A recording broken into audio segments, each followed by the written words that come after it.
This video is about being able to use the sum to infinity formula to solve complex problem-solving questions. So, if a series converges, so that means tends to a finite limit, and r is between -1 and 1, then the sum to infinity of a series exists. So if r is between -1 and 1, then r to the power of n tends to 0 as n tends to infinity. Now the reason behind that is if obviously r is a very small number that is close to 0, then as you raise the power of this number, it's going to get smaller and smaller, which means it's going to get closer and closer to 0. So therefore using Sn is equal to a times 1 minus r to the power of n over 1 minus r, we get S of infinity is equal to a times 1 minus 0, because r to the power of n is getting closer and closer to 0, all over 1 minus r, which means a times 1 over 1 minus r, which is equal to a over 1 minus r. So that means, therefore, S of infinity is equal to a over 1 minus r for common ratios between -1 and 1. And this formula is given in the formula booklet. So you just need to know how to apply it. Okay, so first example. A geometric series has first term for 4, so a is equal to 4, and common ratio is equal to a half. Find the sum to infinity of the series. So first thing I do is write the formula out. So S infinity is equal to a over 1 minus r. So S infinity is equal to 4 over 1 minus a half, which is equal to 4 over a half, which is equal to 8. So S infinity is equal to 8.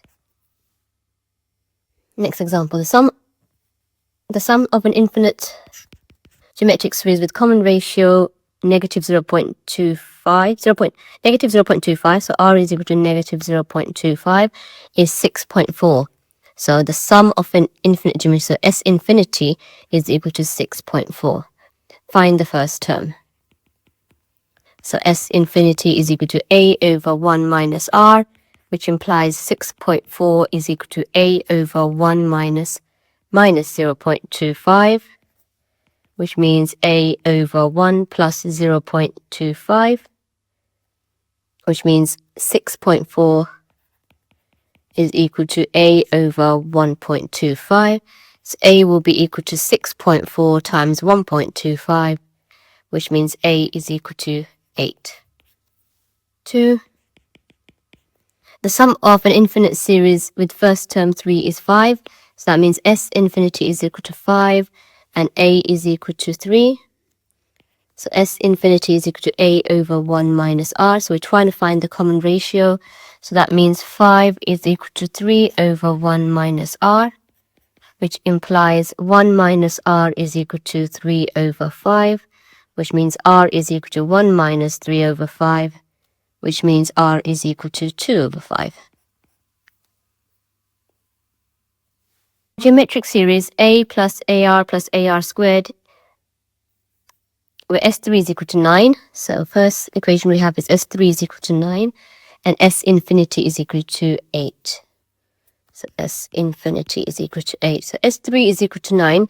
So using Sn is equal to a times 1 minus r to the power of n over 1 minus r, I get S3 is equal to a times 1 minus r cubed over 1 minus r is equal to 9. So my first equation is a times 1 minus r cubed over 1 minus r is equal to 9. So that's equation 1. S infinity, so using S infinity is equal to A over 1 minus R. Then I get S infinity 8 is equal to A over 1 minus R. So that's my second equation. So I can substitute 2 into 1. So I know A over 1 minus R is equal to 8. So I can make that equal to 8. So that means I end up getting 8 times 1 minus R cubed is equal to 9. Which means 1 minus R cubed is equal to 9 over 8. Which means R cubed is equal to 1 take away 9 over 8. Which means R cubed is equal to minus 1 over 8. Which means R is equal to cube root of minus 1 over 8. Which means R is equal to minus a half. So I found the value of R. Now I need to find the value of A. So using 2, which is 8, is equal to A over 1 minus R, which means 1 minus minus a half. Then that implies 8 is equal to A over 3 over 2, which means A is equal to 8 times 3 over 2, which is equal to 4 times 3, which is 12. A is equal to 12. So I found the first term and the common ratio. Okay, next question. Given that the geometric series 1, negative 2x plus 4x squared minus 8x cubed is convergent, find the range of possible values of x. Okay, in this first geometric series, a is equal to 1. The common ratio is what you're multiplying by, which is minus 2x. Minus 2x. So normally remember, our common ratio in a convergent sequence goes from minus 1 to 1. So that means minus 2x goes from 1 to minus 1. If I divide by negative 2, everything swaps over, so we end up with half and minus a half there, which means x goes between negative half and half.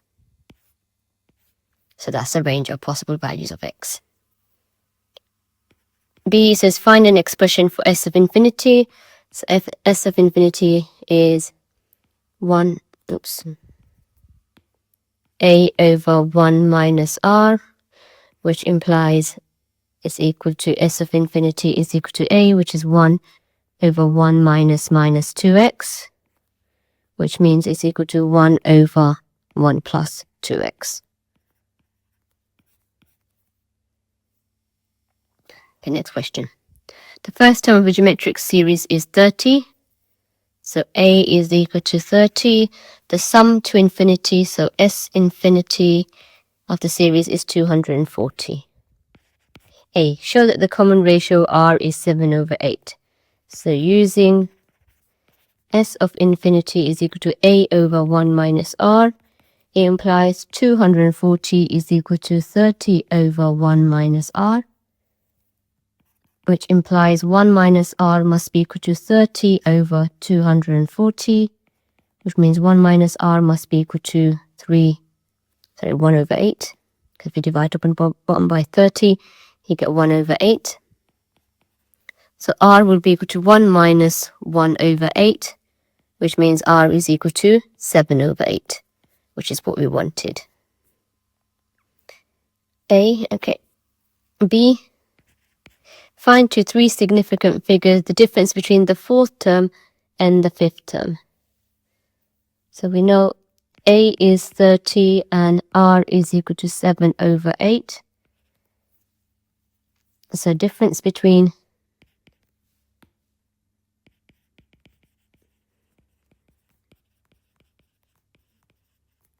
4th and 5th term is u4 take away u5, because it's getting smaller. So u4 will be 30 times 7 over 8 to the power of 3 take away 30 times u5, which is 30 times 7 over 8 to the power of 4. Put that into your calculator. You end up getting 2.5122070, blah, blah, blah. And if you round it to 3 significant figures, you get 2.51. So if you want to write it here, using un is equal to ar to the power of n minus 1. Okay, see, calculate the sum of the first 4 terms, giving you answer to 3 significant figures. So using Sn is equal to a times 1 minus r to the power of n over 1 minus r, you get S of 4 is equal to 30 times 1 minus 7 over 8 to the power of 4 over 1 minus 7 over 8. If you put this into a calculator, you end up getting 99.31640. And if you round it to 3 significant figures, you get 99.3. Okay, D, I just did D over here. The sum of the first n term of the series is greater than 180. So Sn is greater than 180. Calculate the smallest possible value of n. So using Sn is equal to a times 1 minus r to the power of n over 1 minus r. We get S of n. So a would be 30 times 1 minus 7 over 8 to the power of n over 1 minus 7 over 8 must be greater than 180.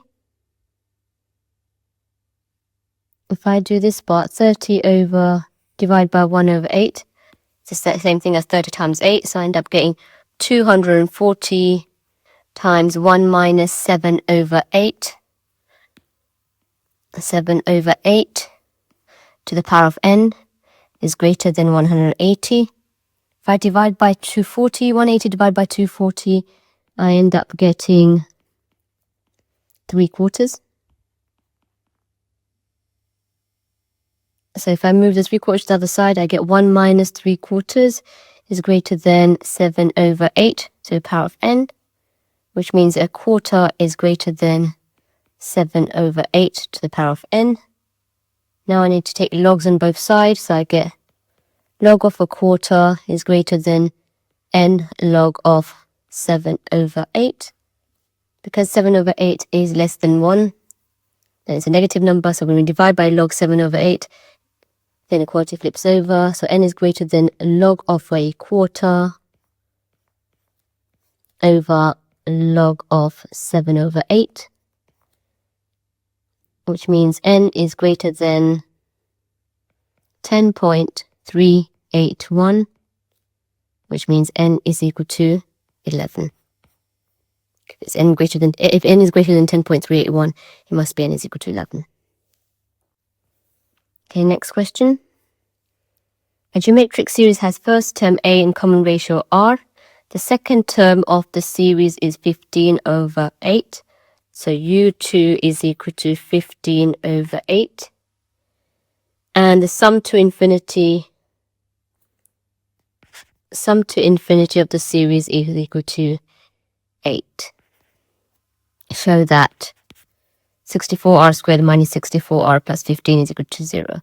Now if u2 is equal to 15 over 8, then in a symmetric series, the first term is a, then it will be a plus ar squared, blah, blah, blah. So if it's u2 is equal to 15 over 8, so ar is the second term, must be equal to 15 over 8. S of infinity is a over 1 minus r, must be equal to 8. So this is equation 1, this is equation 2. So if AR is equal to 15 over 8, this implies A is equal to 15 over 8R. So substitute into 2, then you get 15 over 8r over 1 minus r is equal to 8, which implies 15 over 8r times 1 minus r is equal to 8, which implies 15 is equal to 8 times 8r times 1 minus r. This means 15 is equal to 64r minus 64r squared. If you rearrange it, take everything to the left-hand side, you end up getting 64r squared minus 64r plus 15 is equal to 0, which is what you wanted. Okay, so part B. Find the two possible values of r. So when you look at that, it looks like it can be factorized. So when you factorize it, you realize if you put 8r and 8r, you get 64r squared. And if you put minus 5 in one and minus 3 in the other, then you get the positive 15, and then you get minus 40r minus 24r, which is minus 64r. So it does work out, which means r is equal to 3 over 8, or r is equal to 5 over 8. C. Find the corresponding two values of a. So using 8 is equal to a over 1 minus r, so equation 2, we get 8 is equal to a over 1 minus 3 over 8, which means implies 8 is equal to a over 5 over 8, which implies a is equal to 8 times 5 over 8, which means a is equal to 5. Okay, so when r equals 3 over 8, a is equal to 5. Similarly, when r is equal to 5 over 8, a will be equal to 3. Now, let me just work it out so you can see. When r is equal to 5 over 8, then 8 is equal to a over 1 minus 5 over 8, which implies 8 is equal to a over 3 over 8, which means a will be equal to 8 times 3 over 8, which means a is equal to 3. So when r is equal to 3 over 8, a is equal to 5. When r is equal to 5 over 8, a is equal to 3. Given that r takes the smaller value of its two possible values, so that means r is equal to 3 over 8, find the value of n for which s of n exceeds 7.99. So when r is equal to 3 over 8, a is equal to 5.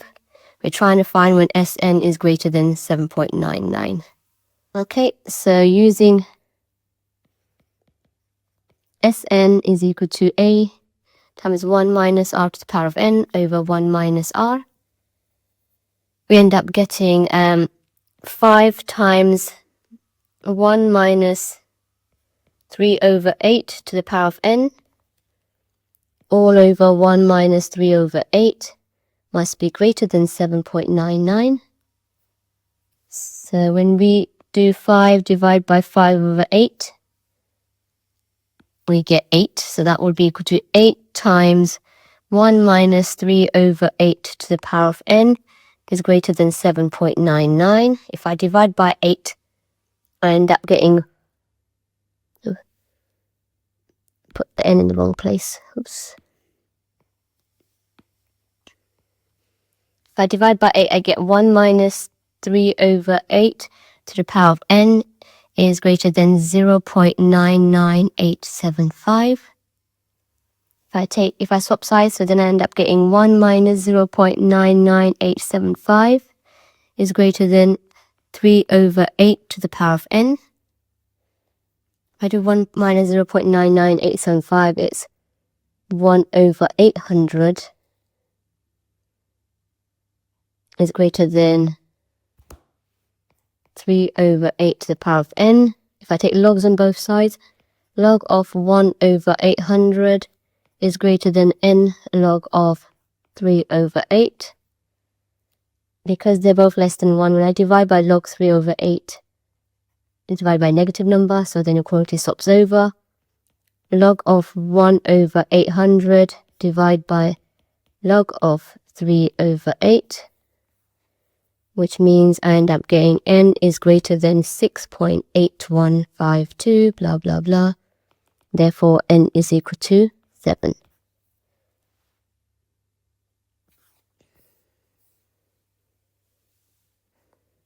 Okay, last question. A geometric series has first term a and common relation r, where a and r are positive constants. The fourth, so a and r are positive constants.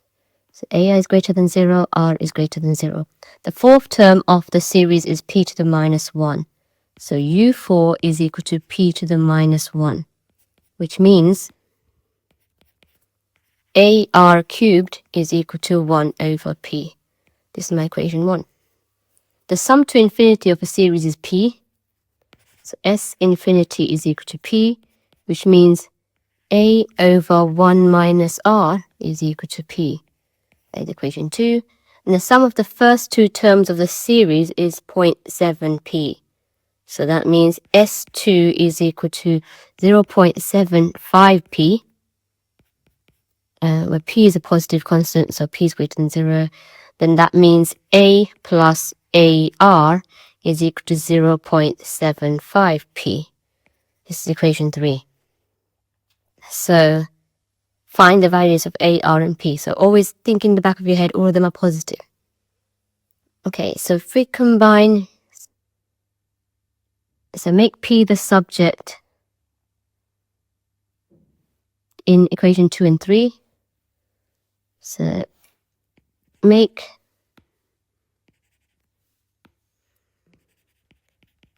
p the subject of the formula in 3, then I have a plus ar over 0.75 is equal to p. And this problem is quite difficult because you have 3 unknowns, but you also have 3 equations, so it should be solvable because you have 3 unknowns and you have 3 equations. Okay, so now because that we've got p the subject formula of in 3 and 2, we can equate the 2. So I end up getting equating, so this is 4, equating 3, sorry, not 3 and 4, 2 and 4, 2 and 4, I end up getting a over 1 minus r is equal to a plus ar over 0.75. Now what I realize is I've got a everywhere in the numerator, so I can divide by a. So if I divide by a, I get 1 over 1 minus r is equal to 1 plus r over 0.75. Okay, which means now I can rearrange it. So if I cross multiply, I get 0.75 is equal to 1 minus r times 1 plus r, which means 0.75 is equal to 1 minus r squared, which means 0.25 is equal to r squared. So r is equal to plus or minus square root of 0.25, which means it's r is equal to 0.5, which is a half, plus or minus a half. Since r is greater than 0, r must be equal to a half. Okay, so now we know what r is equal to. So substitute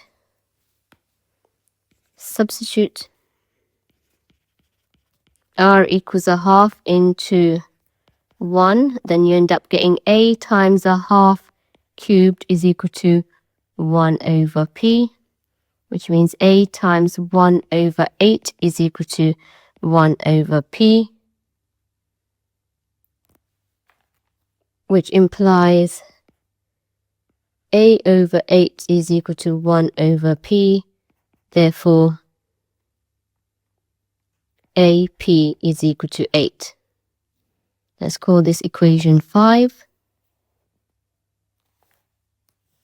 Okay, substitute r is equal to half into equation 2 similarly, then you get a over 1 minus a half is equal to p, which implies a over a half is equal to p, which implies a is equal to half p. This is equation 6. So substitute 6 into 5, then you end up getting half p times p is equal to 8, which means half p squared is equal to 8, which means p squared is equal to 16. P is equal to plus or minus square root 16, which is equal to plus or minus 4. Therefore, p must be equal to 4 as p is greater than 0. So p must be greater than 4. So p is greater than 0, so p must be equal to 4. Now we have